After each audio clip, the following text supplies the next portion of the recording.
"Mom, the house is going on the market Friday. We found you a room. It's a nice facility. You'll be fine there. This isn't negotiable." He did not look up when he said it. A pen scratched across paper, a chair scraped back. Then the front door opened-closed, and the house went still. Eleanor Marsh stood in the kitchen for a moment, one hand resting lightly on the back of the chair. She did not argue. She did not cry. She simply turned, walked down the hallway, and entered the bedroom she had slept in for 38 years. She opened the nightstand drawer, slowly, carefully, without shaking. At the very back, beneath a stack of old church bulletins and a packet of birthday cards no one had signed in years, was a small rusted key tied with a worn strip of leather cord. She took it into her palm and closed her fingers around it. The clock on the wall ticked. That was the only sound. Eleanor Marsh had raised 3 children in this house, mostly alone. Their father left when she was 43 and Gary was 12. She taught school for 31 years. She packed lunches, worked late, sat through graduations, and never once asked her children to rearrange their lives for her. They never did anyway. The week she turned 81, her eldest son gave her 48 hours to pack her things. He called her Helpless. What he had forgotten was the kind of man who had raised her. Harold Marsh had been dead for 9 years, but Harold Marsh had always been a man who prepared quietly. On the edge of town beyond the old feed road, he had left behind a rusted trailer on a narrow patch of land no one in the family had cared enough to visit since his funeral. Eleanor had the only key. And when she opened that trailer at 81 years old, 2 days after her son told her she was helpless, she did not find junk. She found 40 years of a father who had been paying attention. Every single year, they came on a Wednesday afternoon. Gary had a folder. That was the first thing Eleanor noticed, a thick manila folder, the kind you bring to a meeting when you want to look prepared. He set it on her kitchen table without asking, right on top of the placemat she had embroidered herself 30 years ago, and he opened it like a man presenting a business proposal. Sunrise Gardens Assisted Living. The brochure was glossy, photographs of wide hallways and smiling nurses and a sunroom with large windows. There was a printed list what residents were permitted to bring. 1 page, single-spaced. Eleanor looked at it for a moment, then looked away. Renee stood near the window. She didn't sit down. She said hello when she came in, smiled the way she always smiled. Pleasant surface level, the smile of someone performing politeness rather than feeling it. And then she drifted toward the center of the living room and stood there quietly while Gary talked. Her eyes moved around the room slowly. The fireplace, the built-in shelves, the ceiling height. She wasn't looking at Eleanor's home. She was measuring it. Gary talked for a long time. He used words like realistic and practical, and the best decision for everyone. He said Eleanor couldn't be alone anymore. He said the house was too much to maintain. He said Sunrise Gardens had a very good reputation, and they were lucky a room had opened up. He said the listing would go live Friday. The realtor already had a showing scheduled for Saturday morning. Eleanor sat across from him and listened to all of it. When he finished, she asked him quietly, "How long have you been planning this?" Gary shifted in his seat. "Mom, we've all known this was coming." "Who is we?" she said. He didn't answer that. Renee picked up the brochure from the table and turned it over in her hands, as if checking for something on the back. Then she set it down again. She said softly, "It really is a lovely facility, Eleanor. The staff-to-resident ratio is very good." Eleanor looked at her. "Thank you, Renee," she said.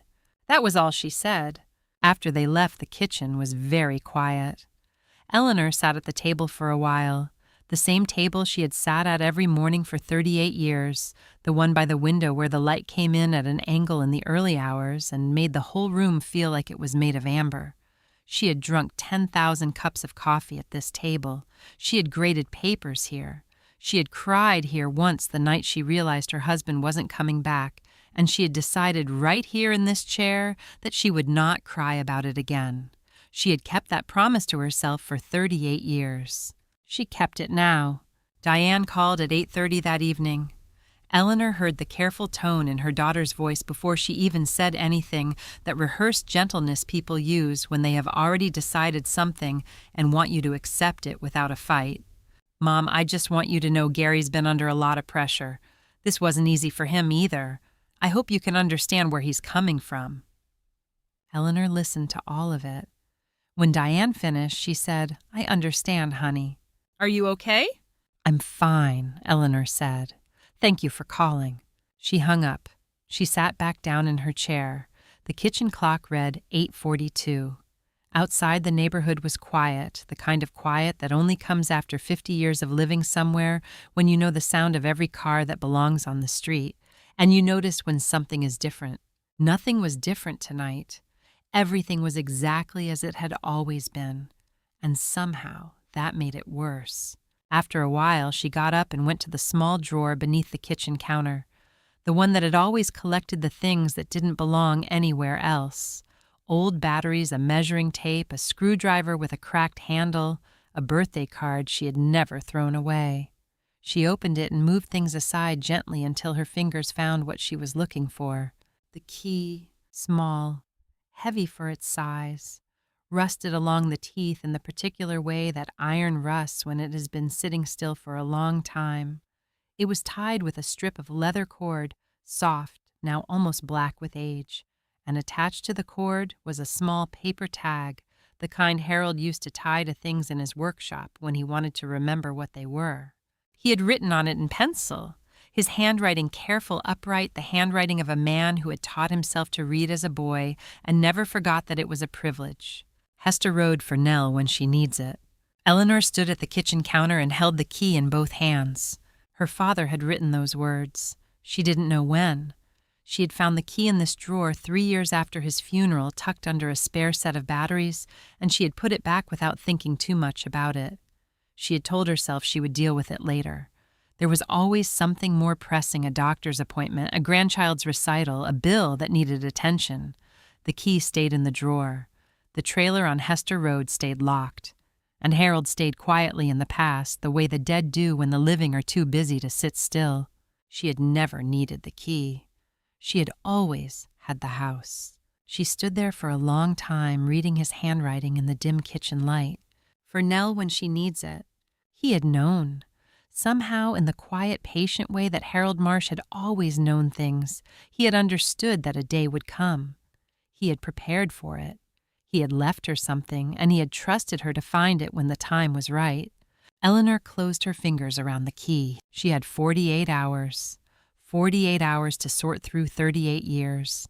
The furniture, the photographs, the kitchen things, the books she had carried from apartment to apartment since she was 22 years old. Gary had left the approved items list on the table.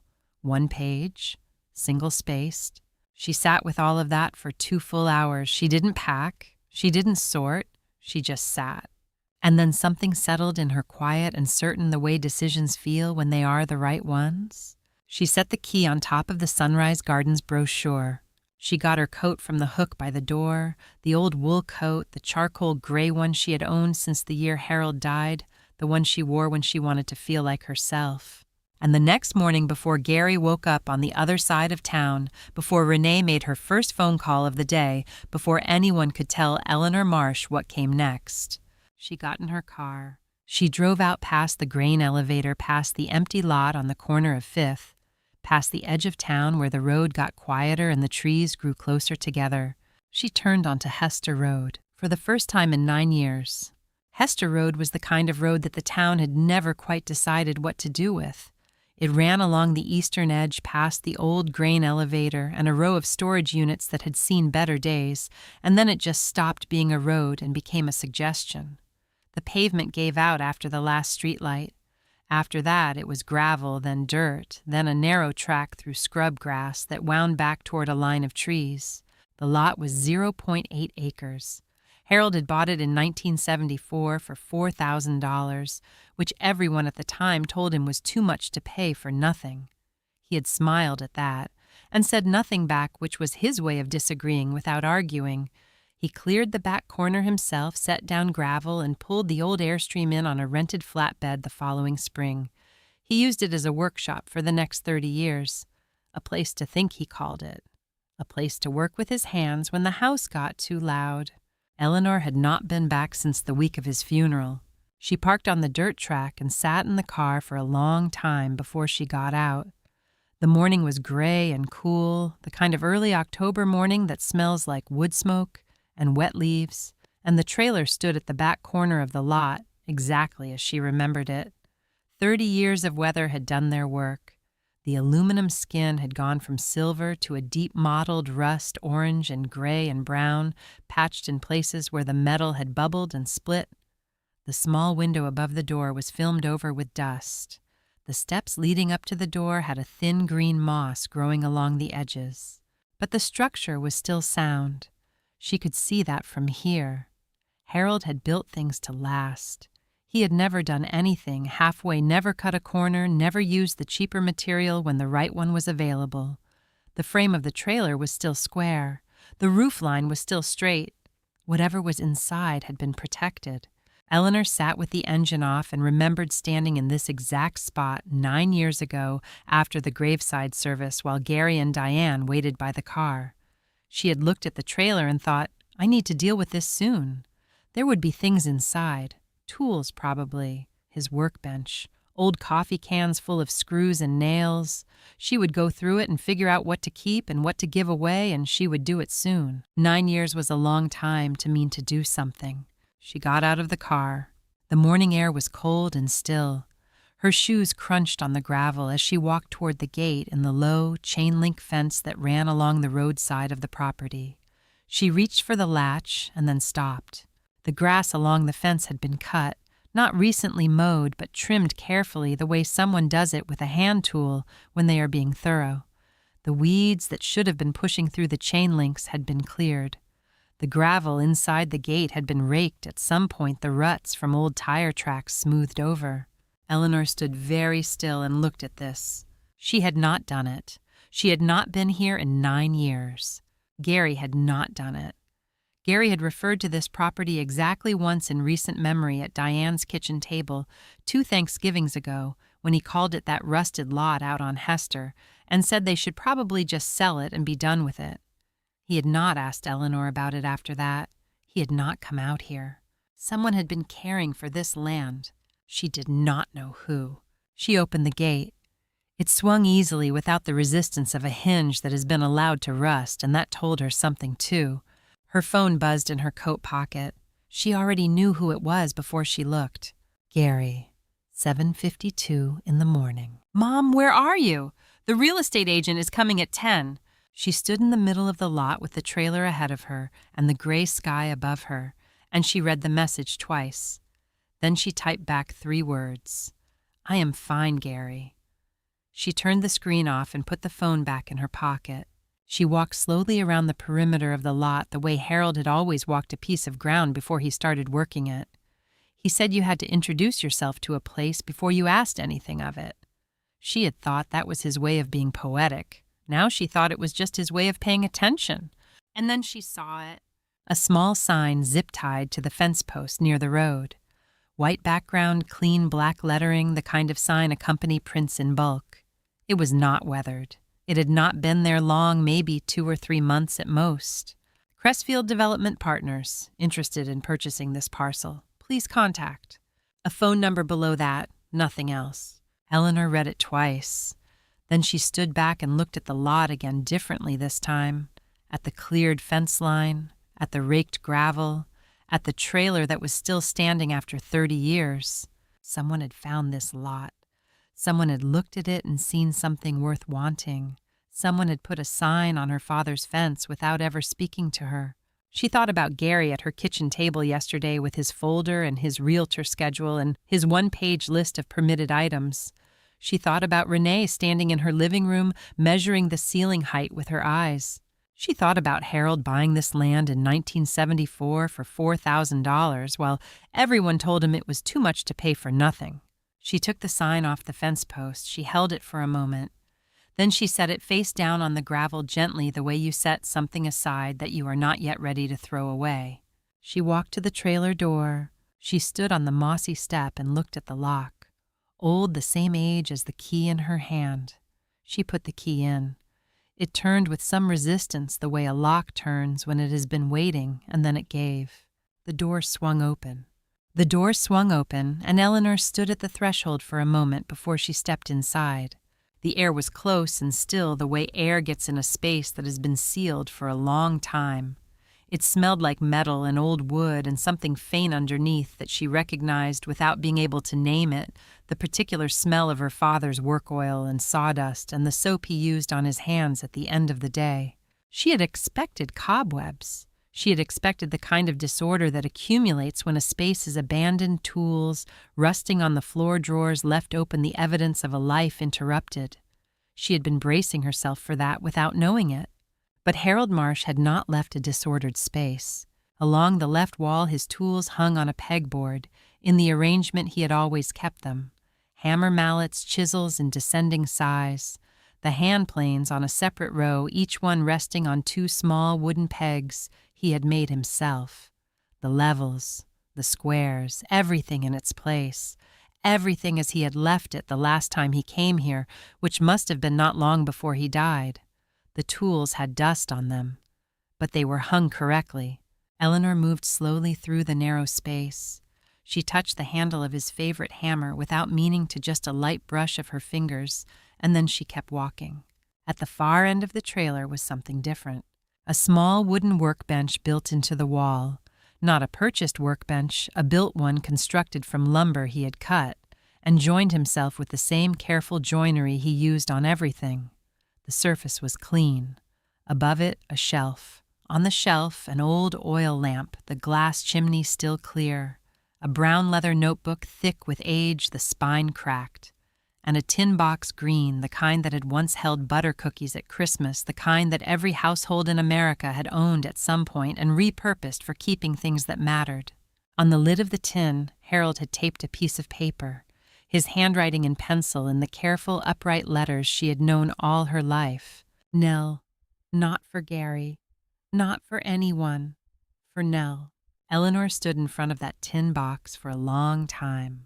She was aware of the cold air coming through the open door behind her.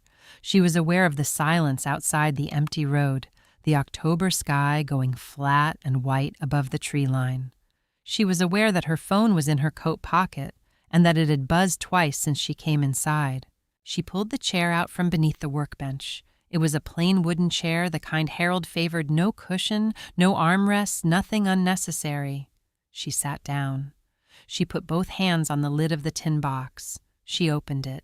On top was a card, not a birthday card, not a Christmas card, a piece of cardstock that Harold had cut himself, trimmed square with his straight edge the way he always did when he made something by hand.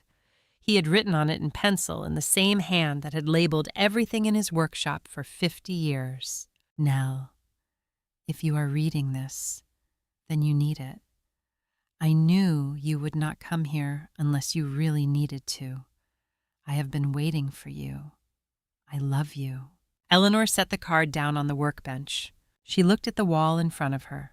The old pegboard, the row of tools, the level hanging perfectly horizontal because Harold would not have hung it any other way. She did not cry. Not yet. She sat with what she felt, which was something larger and quieter than grief, something that had no clean name. The feeling of being known by someone who was no longer there to know you. The feeling of a hand reaching across 9 years of silence and finding you exactly where you were. Her father had understood something about her that she had never quite said out loud. He had known she would not ask for help. He had known she would not come until she had no other choice. And so he had not waited for her to ask. He had simply prepared. He had left something here in this sealed space, and he had trusted that she would find it when the time was right. The time apparently was now. Her phone buzzed again. She took it out and looked at the screen. Gary? Then a text from Renee, then Diane. 3 names in a row, like a small delegation arriving at a door she had not opened. She turned the phone face down on the workbench beside the tin box. It was the first time in her adult life that she had done that with her children calling.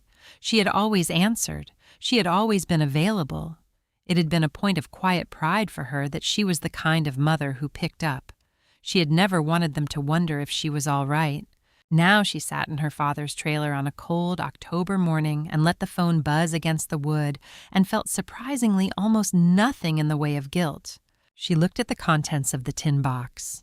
3 envelopes of brown paper tied with twine numbered in pencil along the upper right corner. 1, 2, 3. And beneath them a thick sheaf of folded papers, a document of some kind, and she could see the letterhead on the outside fold. A law firm. Below the firm name, 2 words in bold type. Deed of transfer. She set the document aside without opening it. Then she looked at the notebook. Harold had taped a small strip of masking tape to the front of the workbench drawer, below the surface where you would only see it if you looked. He had written on it in his small, careful way. Key to drawer inside notebook last page. Eleanor picked up the leather notebook. It was heavy, dense, with years of use. She turned to the last page. Taped there with a piece of yellowed cellophane tape curled at the corners from decades of temperature change was a small brass key. She peeled it off carefully. She put it in the lock of the drawer. It turned. The drawer opened. Inside was not what she had imagined, not tools or receipts or the miscellany of an old man's workspace. It was a stack of long white envelopes bound together with a rubber band that had gone brittle but still held. The envelopes had been through the mail. She could see the postmarks, the canceled stamps, the slight warping that paper gets when it has been handled and stored over many years. She lifted the bundle out and held it in both hands. The postmarks began in 1974. The most recent one she could see without disturbing the stack was from 2008. 34 years! Each envelope had a name written in the address field in handwriting she did not recognize, a businesslike hand, precise and impersonal. But in the upper left corner of each one, in Harold's own pencil, he had written the same word. Eleanor. Her father had been receiving something every year for 34 years. And every year he had written her name on it and put it in this drawer. She sat with the bundle in her lap and looked at the first envelope in the stack, and did not open it yet. Outside, the wind moved through the scrub grass at the edge of the lot. Somewhere down Hester Road, a crow called once and went quiet. Harold Marsh had bought something in 1974. He had kept the paperwork here year after year in a locked drawer in a sealed trailer on a lot that no one had thought to look at. He had written her name on every piece of it, and whatever it was, he had made very sure that it would find her. Eleanor set the bundle of envelopes on the workbench and worked the brittle rubber band off carefully, the way you handle something old that is held together through patience alone. She counted them before she opened any of them. 89 envelopes, some thin, holding a single document, some thicker, 2 or 3 pages folded together. The postmarks ran from 1974 to 2008, and she could see the progression of years along the stack the way you see rings in a cross-section of wood. The older ones had gone soft and ivory at the edges. The newer ones were still white. Each one had been opened at some point carefully with a letter opener or a clean knife, and then resealed with a strip of tape. Harold had opened them when they arrived. Then he had put them back and written her name in the corner. She opened the first one. Inside was a U.S. savings bond. Series EE, $50 face value, issued in the name of Eleanor Ann Marsh. Purchase date March of 1974. She sat with it for a moment. Then she opened the next one. $100, 1975. Then another from 1975, $50. Then 1976, 2 bonds, $100 each. She went through them slowly, laying each one on the workbench in the order she removed it. Harold had not been a wealthy man. He had worked with his hands his whole life, built things for other people, charged fair prices, saved what he could. He had not bought these bonds to make a statement. He had bought them the way he did everything, quietly, consistently, without announcement. She took out her phone. She found the Treasury Direct calculator and began entering serial numbers. It took nearly an hour. The trailer was cold, and the light through the small dusty window was thin and gray, and she sat at her father's workbench and entered numbers one at a time, while her phone buzzed periodically with calls she did not answer. The savings bonds had matured over decades. The interest had compounded the way Harold had understood it would slow, and certain the way good things grow when you leave them alone long enough. When she reached the last envelope and entered the last number, she looked at the total on the screen for a long time without moving. $218,000 approximately. She put the phone down on the workbench. Outside, a gust of wind moved through the lot and she heard the dry grass bend against the side of the trailer. Somewhere in the distance, a truck downshifted on the county road. She looked at the 89 bonds laid out in front of her, this quiet record of 34 years, and she tried to understand what she was looking at. Not the number. The number she could understand. What she was trying to understand was the decision made in 1974 and then made again every year for 34 years by a man who had never talked about money and never talked about love in any language that was easy to hear. She picked up the first envelope again. When she had removed the bond earlier, she had not seen that there was something else inside. A small slip of paper folded once tucked behind the bond. She unfolded it. Harold's handwriting, pencil, the writing of a man who had not gone past the 8th grade and had taught himself everything he knew careful and plain and entirely his own. Nell is 29 this year. Her husband left last month. She has not cried in front of me. She has never asked me for help. I am buying this because I do not know what else to do. H. Eleanor read it twice. She set it down. She looked at the wall. She had been 29 years old in 1974. Richard had left in February, a cold Tuesday, with a bag he had packed the night before while she was at school. She had come home to a note on the kitchen table and 3 children under the age of 9 looking at her from the doorway. She had read the note and folded it and put it in the drawer and made dinner. She had not cried in front of the children.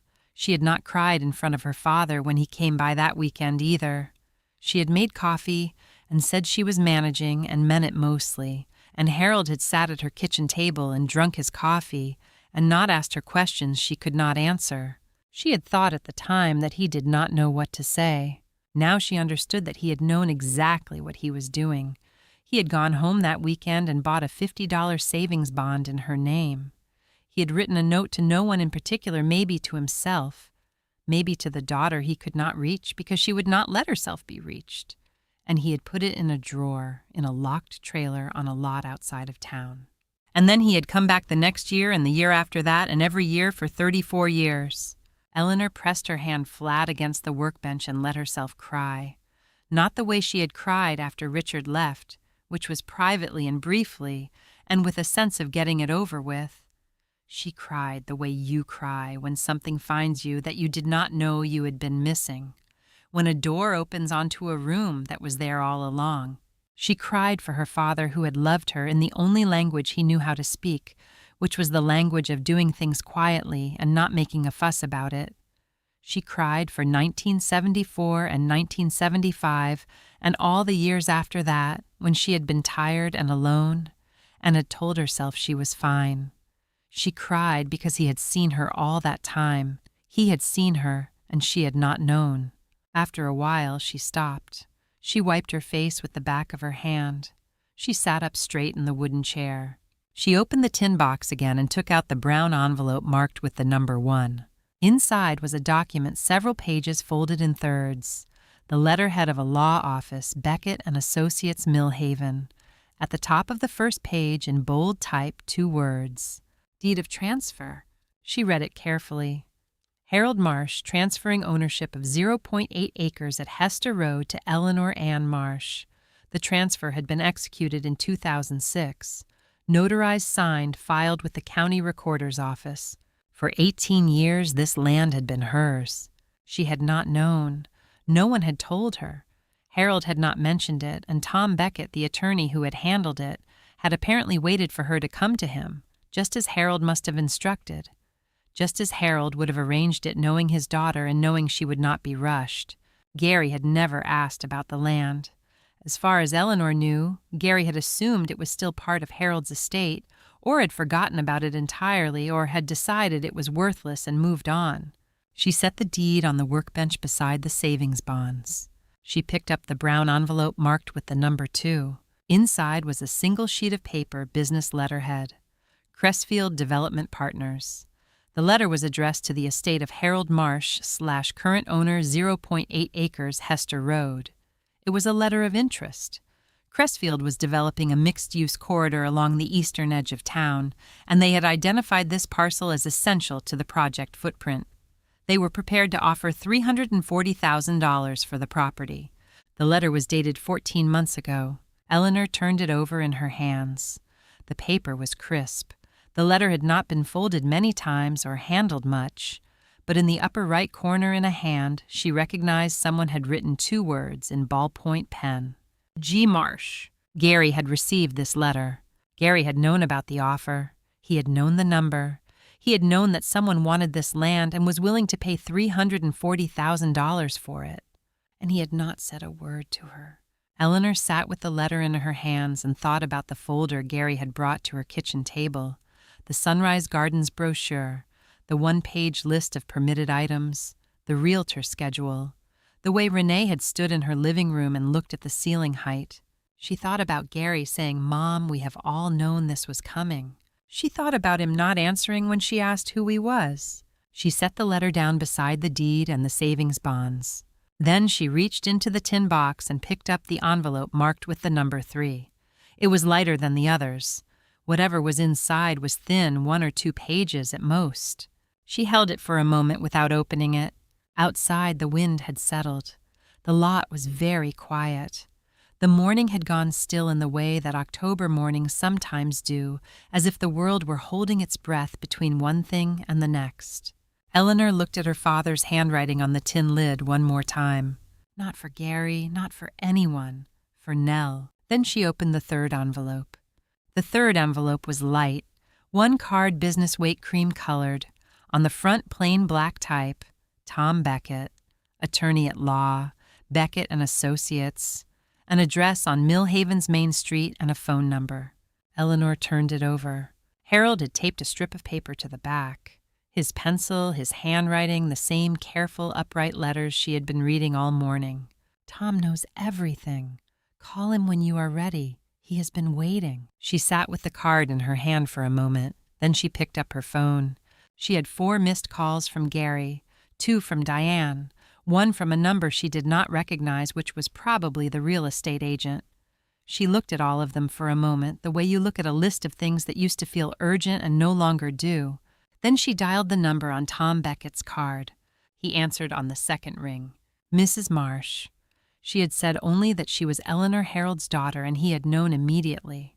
His voice was steady and warm, the voice of a man who had been expecting this call for some time and was not surprised to receive it. She said, "I am in my father's trailer." Tom Beckett was quiet for 1 second. Then he said, "That is exactly where he wanted you to be when you called me." She drove into town at noon. Tom Beckett's office was on the 2nd floor of a brick building on Millhaven's Main Street, above an insurance agency that had been there since Eleanor was a girl. The staircase was narrow, and the wood floors upstairs had the sound of a building that had settled into itself over many decades. Tom met her at the door himself. He was 64 years old, silver-haired, with the unhurried manner of a man who had spent his career dealing with things that mattered and had learned not to rush them. He shook her hand with both of his and said, "It is very good to finally meet you, Mrs. Marsh. Your father spoke of you often." He brought coffee without asking. He cleared the center of his desk and unrolled a property map, a cadastral survey, the kind that shows lot lines and parcel numbers in thin black ink. He pointed to a section on the eastern edge of town. The lot was outlined in red pencil. Hester Road, 0.8 acres. In the ownership field, typed clearly Eleanor Ann Marsh, registered with the county recorder in 2006. Tom said, "It is clean. No mortgage, no lien, no encumbrance of any kind. Your father paid cash for the land in 1974 and transferred it to you, free and clear. You have owned it for 18 years, Mrs. Marsh." Eleanor looked at the map. Then Tom set the Crestfield letter on the desk beside it. She recognized it. She had read it 2 hours ago, and the trailer had seen Gary's initials in the corner. Tom smoothed it flat and pointed to the number in the 2nd paragraph. $340,000, he said. That was their offer 14 months ago. He paused. In 2019, Crestfield began assembling parcels along the eastern corridor. They purchased 3 adjacent lots over the following 2 years. Your father's lot, Your lot is the final piece they need. Without it, the project cannot move forward. They know that. I know that. And your father knew that although he passed before Crestfield had grown large enough to make this kind of offer. Eleanor said my father refused to negotiate with them. Tom nodded. He said Harold had been contacted earlier in 2014 by a smaller developer with a much lower number. Harold declined. He told the developer that the land was not his to sell.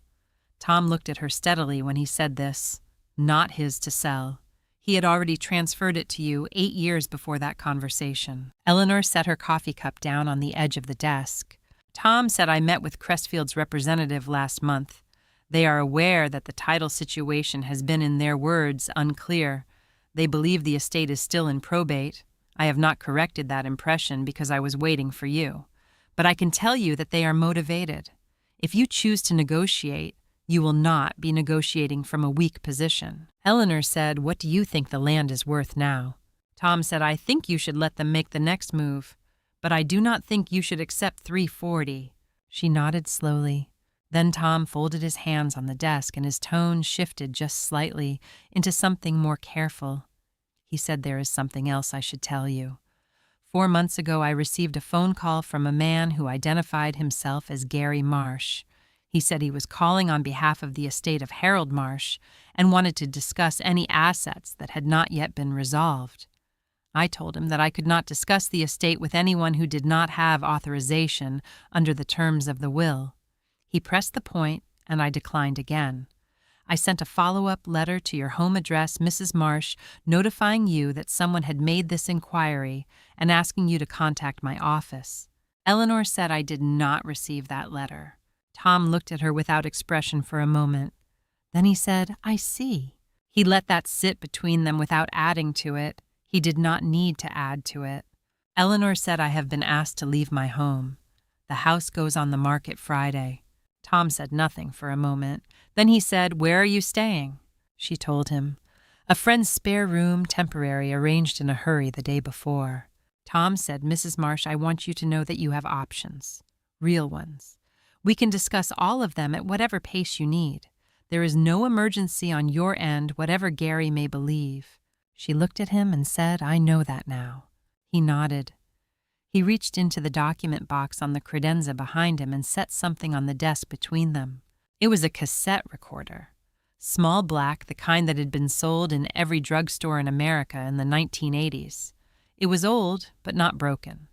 A cassette was already inside it, the tape wound to the beginning. Harold had written on the label in his pencil. The label said for the grandchildren, not Gary, not Diane, the grandchildren. Tom said he recorded this in 2015, about a year before he passed. He gave it to me with specific instructions. He said the recording was for his grandchildren to be given to them by you when you decided the time was right. He said, and Tom paused here as if recalling the exact words he said that Nell would know when.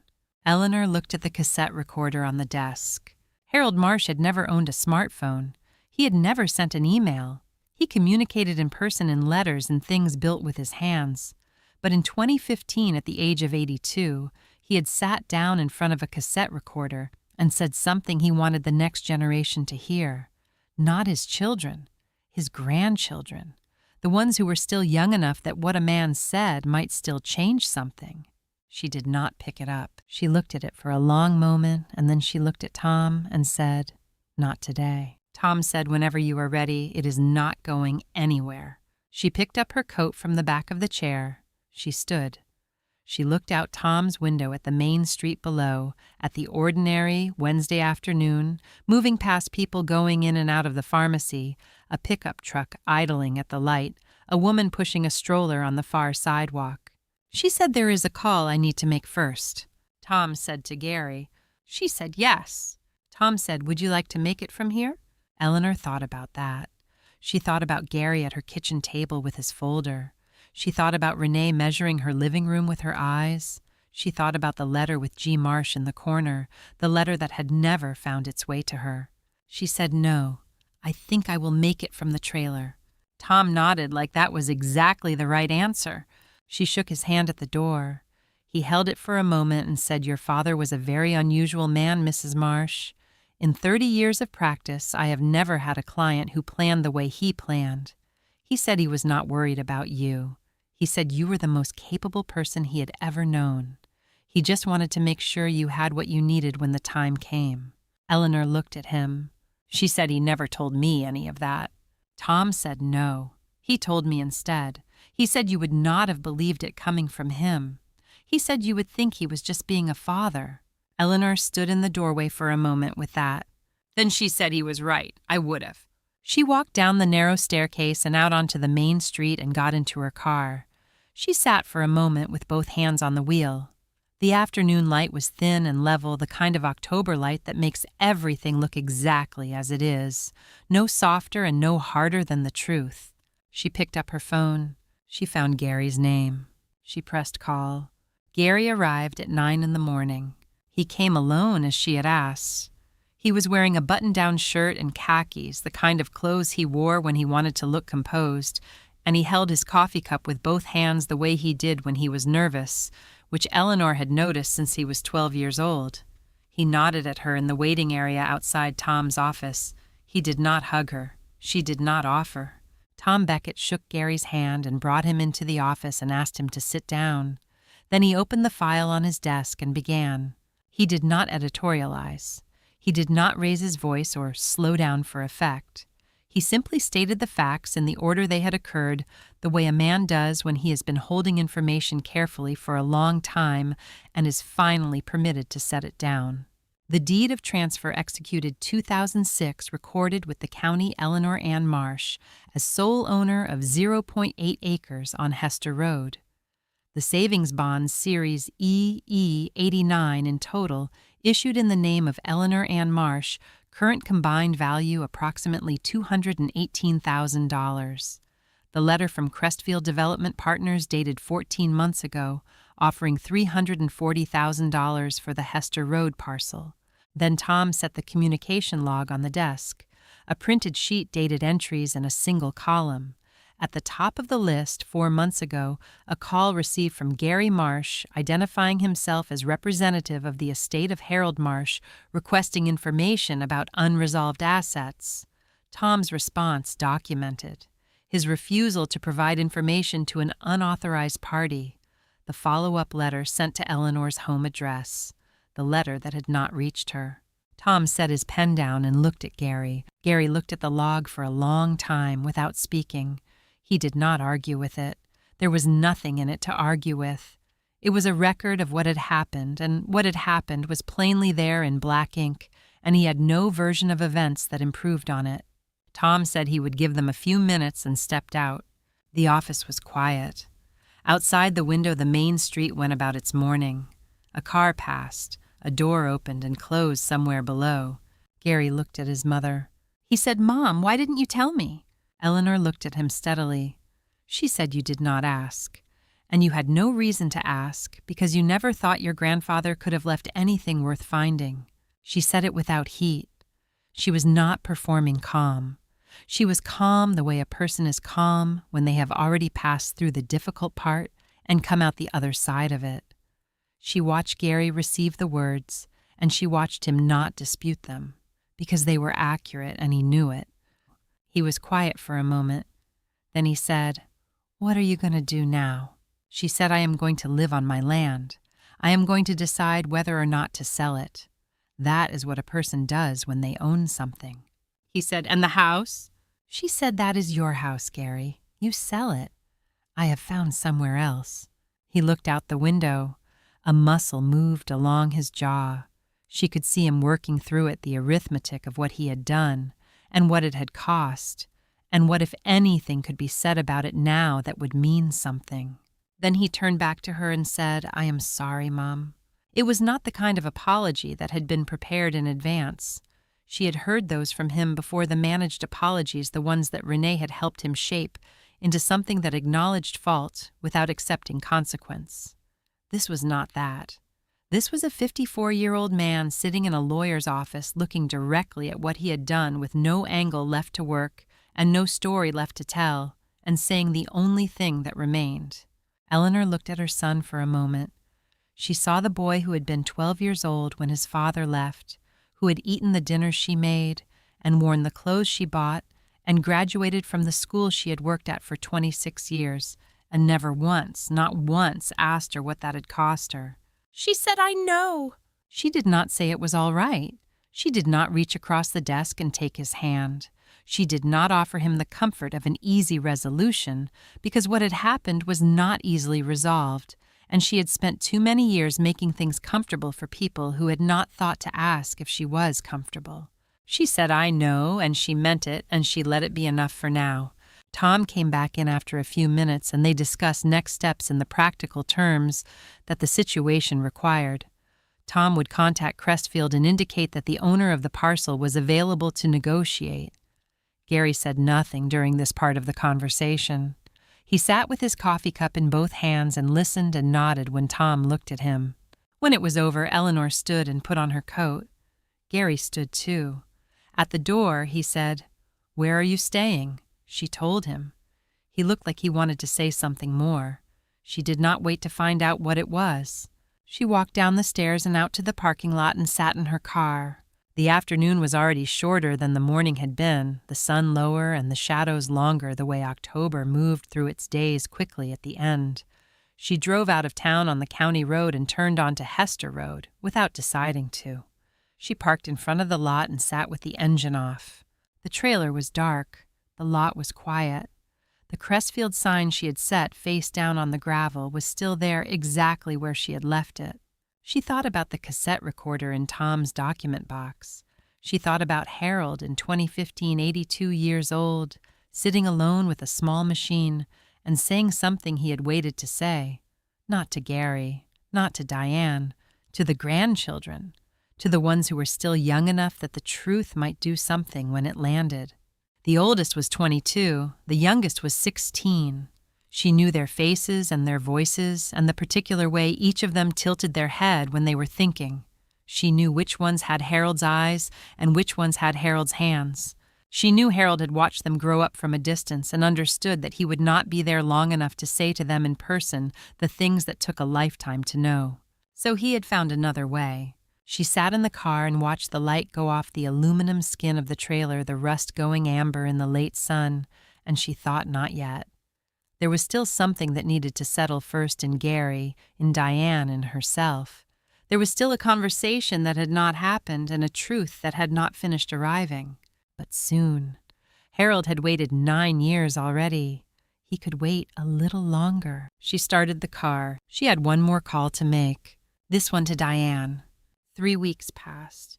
Eleanor was staying in B. Holloway's spare room on Clement Street, a narrow room with a window that looked out onto a maple tree that had gone entirely red and was now dropping its leaves one at a time in the October wind. B was 73, a retired school librarian, the kind of friend who did not ask too many questions and kept good coffee, and understood that sometimes a person needed a quiet place to think without having to explain why. Eleanor had spoken to Tom Beckett twice. Crestfield had been contacted. Negotiations had not yet begun, but the groundwork was being laid, and Tom had used the word leverage in a way that suggested he was enjoying himself slightly.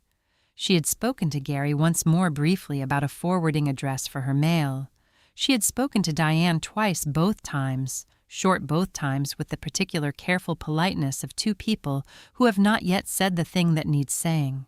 She had not yet told anyone about the cassette. On a Saturday morning in early November, she called her 4 grandchildren and asked them to come to Bee's house for lunch. She did not tell them why. She said she wanted to see them. That was true. It was also not the whole truth.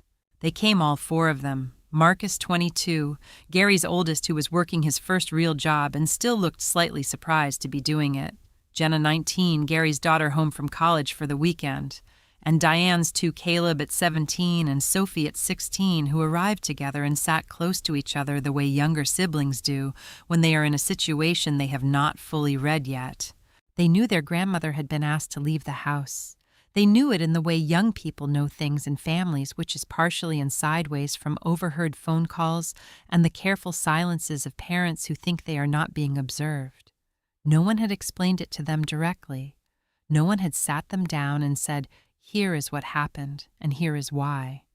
And so they had carried it the way young people carry things they have not been given words, for quietly and at an angle. Eleanor fed them lunch at Bee's kitchen table. She asked Marcus about his job. She asked Jenna about her coursework. She asked Caleb about the cross-country season and Sophie about the art class she had mentioned in September.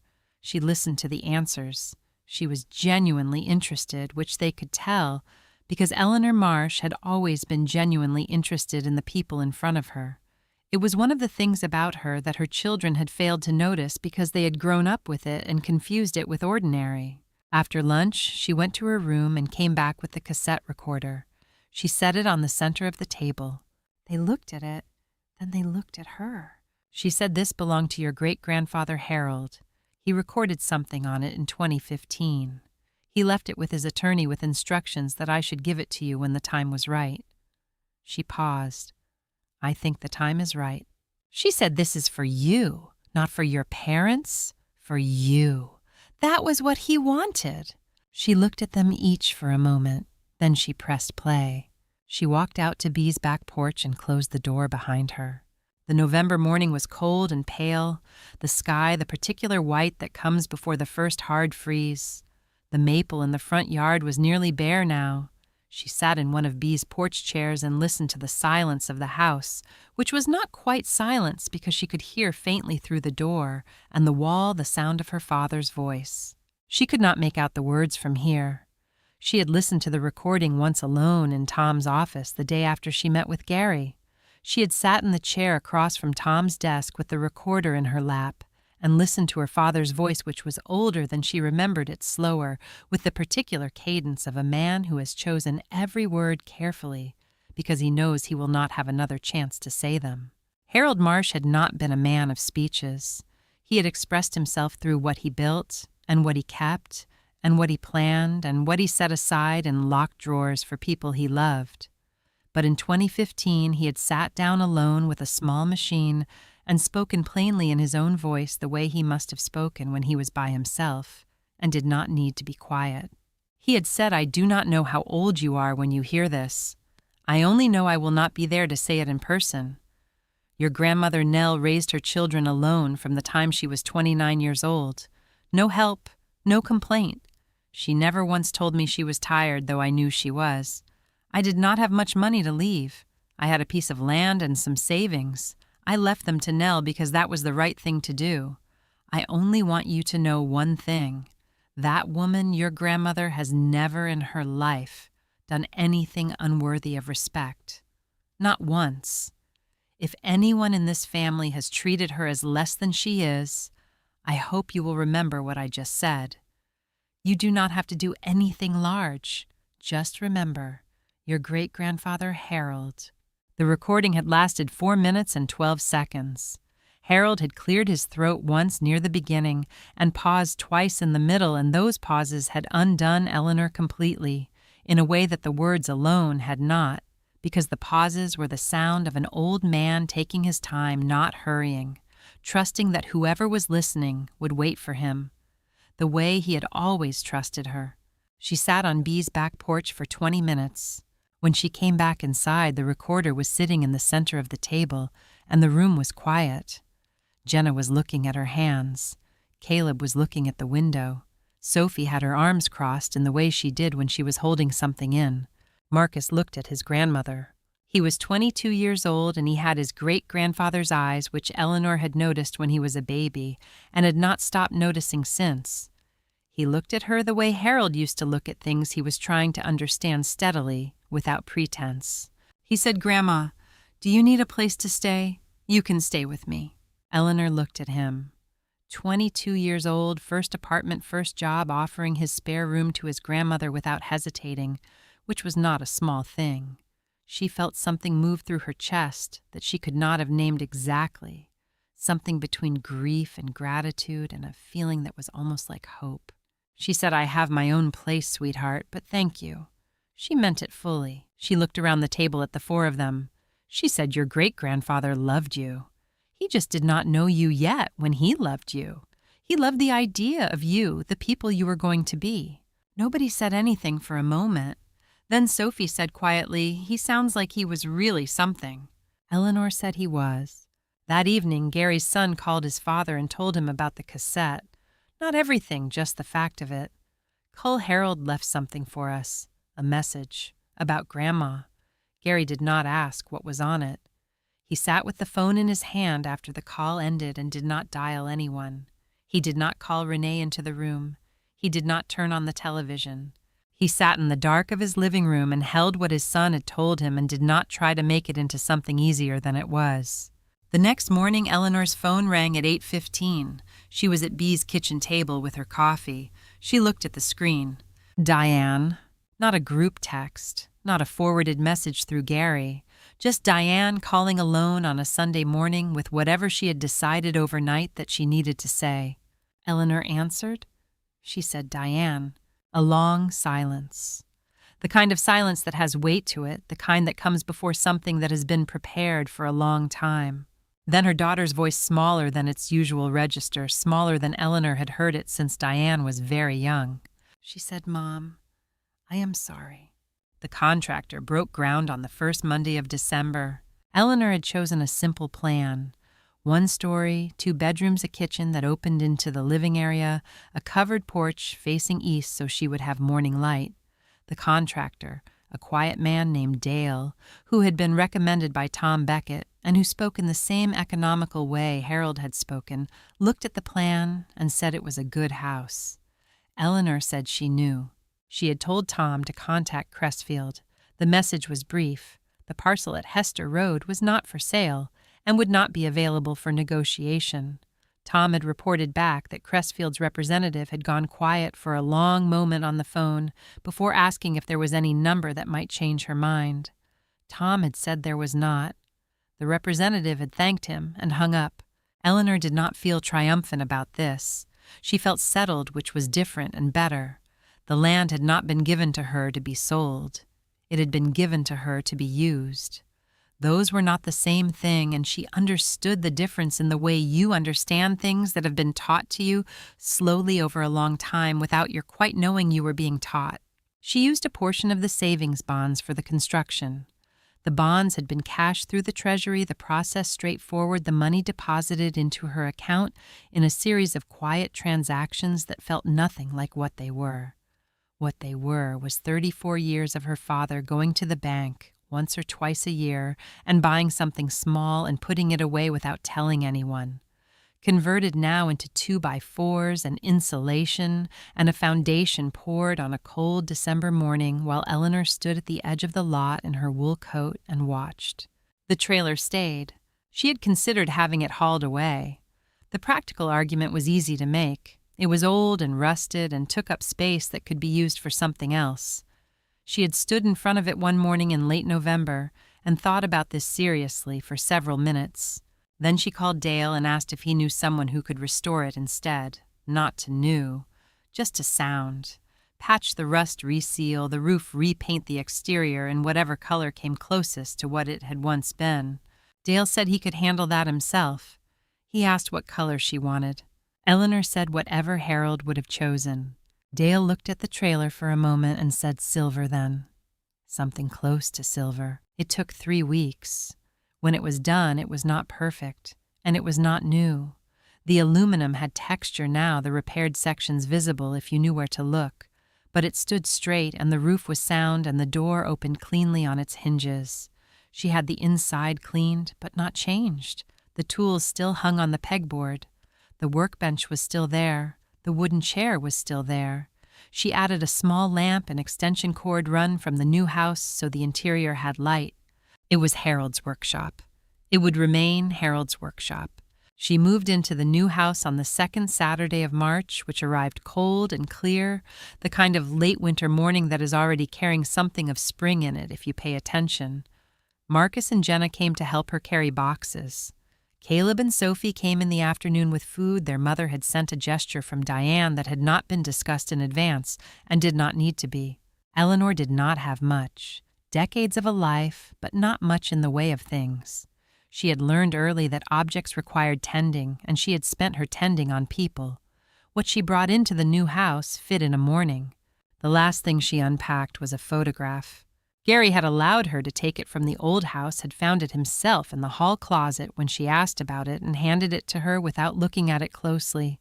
It was small, 4 inches by 6, in a plain frame that she had bought at a drugstore sometime in the 1980s. The photograph showed a woman standing on the front step of a small house, squinting slightly in bright summer light, with 3 small children arranged around her, in the way small children arrange themselves, which is to say without arrangement, simply wherever they happen to be standing. The woman was 29 years old. She was wearing a yellow blouse, and she looked tired in the way that young mothers look tired, fundamentally and completely in a way that had already become so ordinary, she probably did not notice it anymore. Eleanor did not remember who had taken the photograph. Someone who had come by that summer, a neighbor or a cousin, someone with a camera. The children did not remember it at all. But she remembered that summer. She remembered the feeling of standing on that front step, which was her step now, hers alone, with no one coming back, and 3 small people depending on her for everything, and a school year starting in 6 weeks. She remembered looking out at the street and deciding not dramatically, but just plainly, that she was going to be all right, not because she knew it, just because the alternative was not useful. She hung the photograph on the wall inside the front door. She used a small nail, placed it carefully so the frame would hang level, and she stepped back and looked at it.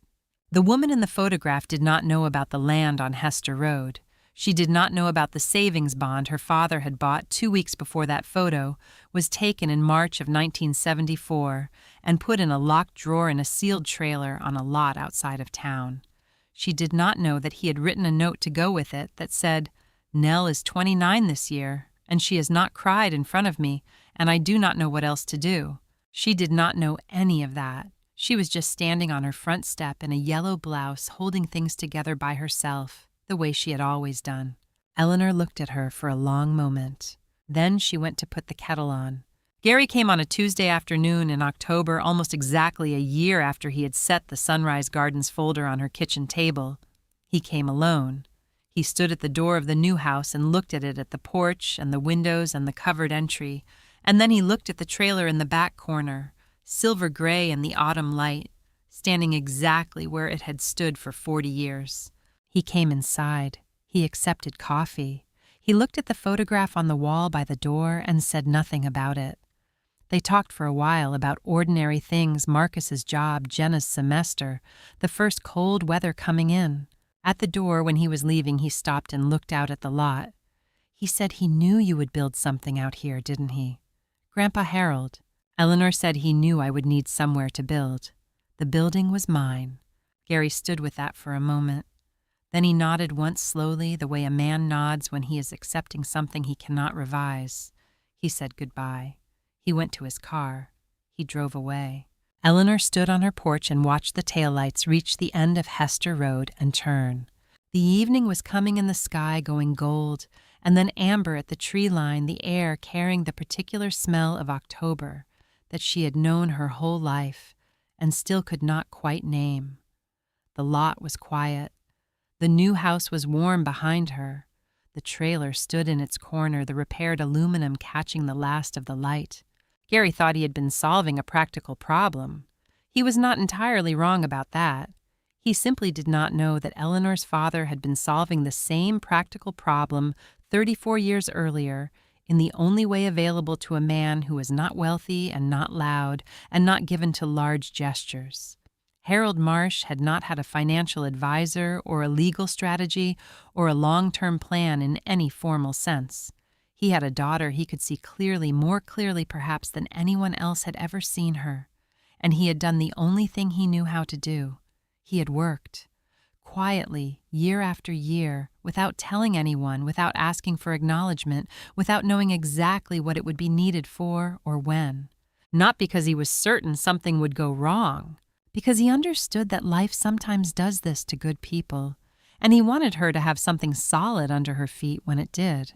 Eleanor Marsh was 81 years old.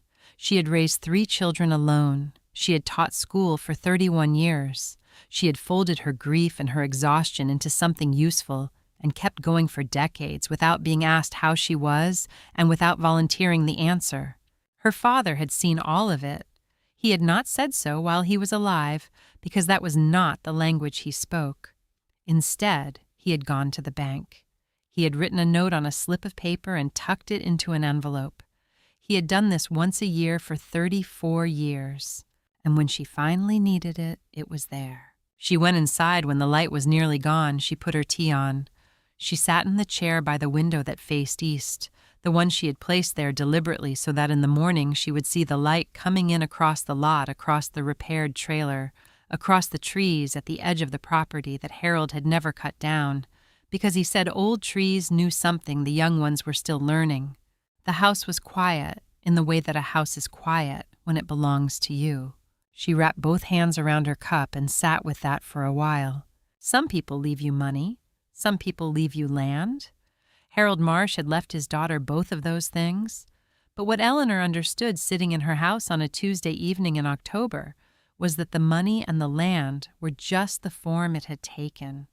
What Harold had actually left her was simpler than that and heavier than that, and had no name she could find in any document Tom Beckett had ever filed.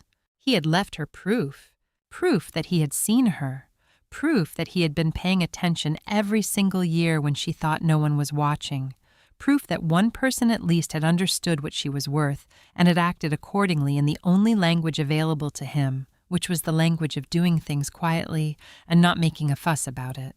She sat with her tea until it was gone. Outside, the lot was dark now, just the shape of the trailer visible against the sky, and the old trees at the edge and the road beyond, quiet and empty, running back toward town. Eleanor set her cup down. She thought about the woman in the photograph by the door, 29 years old, yellow blouse, tired in a way that had already become ordinary. She thought you did fine. You did just fine. And for the first time in a very long time, she believed it.